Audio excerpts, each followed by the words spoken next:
Le Conseil des ministres s'est réuni ce mercredi 27 octobre 2021 sous la présidence de M. Patrice Talon, président de la République. Au terme de la séance, les décisions ci-après ont été prises. Au chapitre des mesures normatives, l'approbation des règles de politique de sécurité des systèmes d'information de l'État, avec l'adoption par le Conseil des ministres, en sa séance du 6 mai 2020, de la stratégie nationale de sécurité numérique et de son plan d'action 2020-2022, le gouvernement entend créer un cyberespace sécurisé pour une économie numérique attrayante. Cela suppose le respect des règles définies par la politique de sécurité des systèmes d'information de l'État pour favoriser la confiance des utilisateurs dans les usages qu'ils font de ces systèmes. Aussi, cette politique apparaît-elle comme le support de base pour la mise en œuvre des mesures techniques, organisationnelles et physiques par les structures de l'État afin de protéger leurs systèmes d'information respectifs. Somme toute, la politique de sécurité des systèmes d'information vise à contribuer à la promotion des bonnes pratiques de sécurité au sein des entités de l'État, harmoniser la protection des infrastructures des systèmes d'information à l'échelle de l'État, définir le cadre relationnel entre l'Agence nationale de la sécurité des systèmes d'information et les entités de l'État, contribuer à l'essor de l'économie numérique au Bénin en favorisant la consommation des services et produits de confiance numérique. C'est pourquoi, dès l'approbation des règles régissant cette politique, les entités concernées disposeront d'un délai d'1 an pour définir un plan d'action destiné à leur application dans le but d'atteindre la conformité totale au bout de 3 ans. Par ailleurs, ont été adoptés au titre de ces mesures normatives les décrets portant attribution, organisation et fonctionnement des ministères de la décentralisation et de la gouvernance locale, de l'industrie et du commerce, de l'eau et des mines, puis des sports, nomination des membres des conseils d'administration des agences territoriales de développement agricole, puis augmentation du capital social de la Société béninoise d'infrastructures numériques, SBIN SA, par rapport en nature. Au chapitre des communications. En un, l'approbation de la stratégie nationale de développement du sous-secteur des semences végétales 2022-2026. L'état des lieux de ce sous-secteur renseigne que de nombreux défis doivent être relevés pour permettre d'obtenir de meilleurs rendements agricoles. Il s'agira, entre autres, d'accroître les superficies emblavées concernant les principales cultures de base, d'améliorer leur productivité en favorisant aux exploitants agricoles l'accès aux semences de variétés améliorées pour porter le taux de couverture de 20 à 50% d'ici à 2026. C'est donc pour faire jouer au sous-secteur son rôle de levier de l'accélération de la transformation de l'agriculture béninoise que la présente stratégie nationale est adoptée.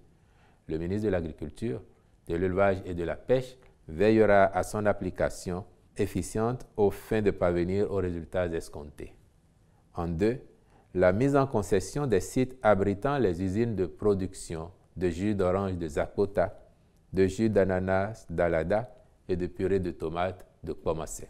Pour rappel, les unités de transformation de produits agricoles installées en 2015 n'ont jamais été mises en service. Le Conseil des ministres avait décidé en octobre 2016 de procéder à leur cession, mais l'appel d'offres s'était avéré infructueux, les montants proposés par les soumissionnaires étant largement en deçà des prix d'acquisition et d'installation.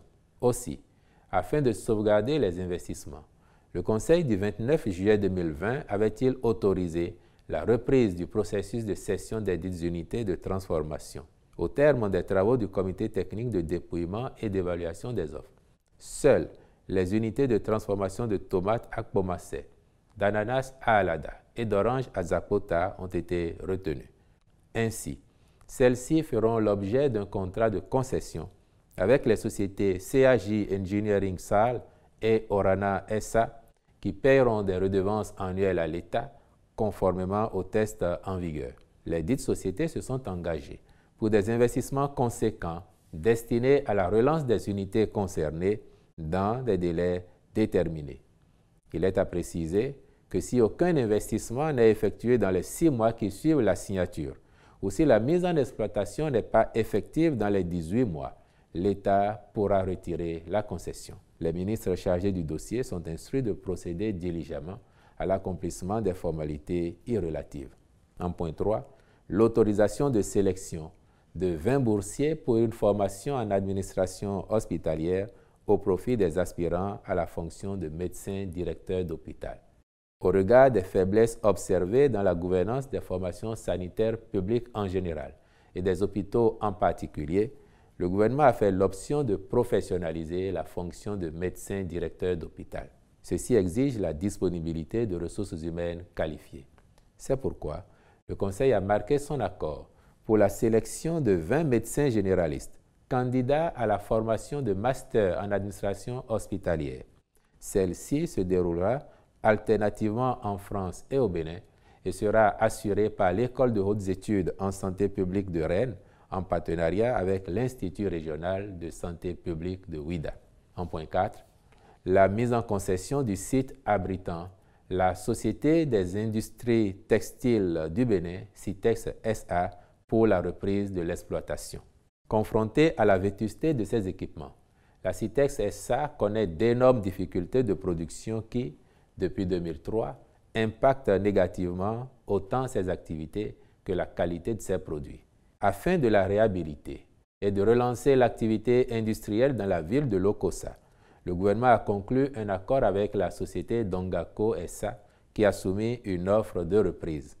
Au terme du dit accord, cette société va notamment conserver le nom commercial, la marque Citex, en continuant à assurer la présence de cette unité pionnière dans la transformation du coton-fibre sur le marché national, régional et international, ainsi que la filature industrielle et l'impression de marques prisées.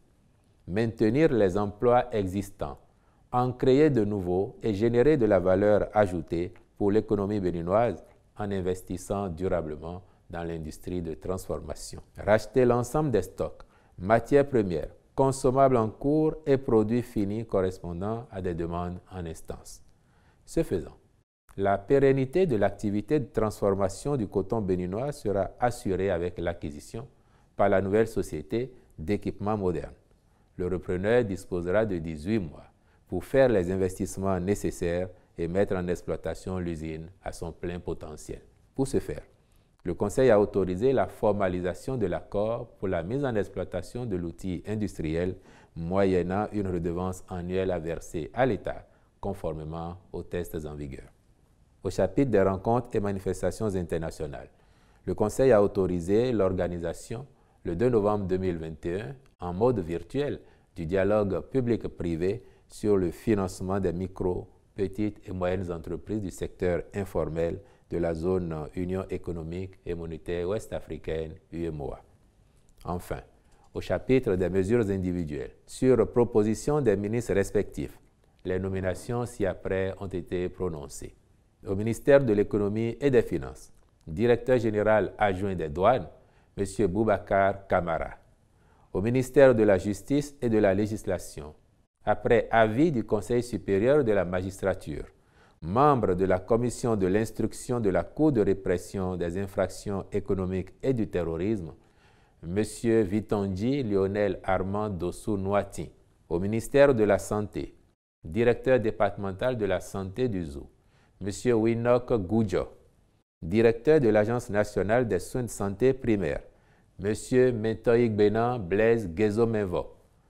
Au ministère du Tourisme, de la Culture et des Arts, inspecteur général du ministère, Mme Marie-Reine Nicole Sessiede Podong et Bagidi. Directeur des systèmes d'information, M. Charlie Oswald M. Agossou. Je vous remercie.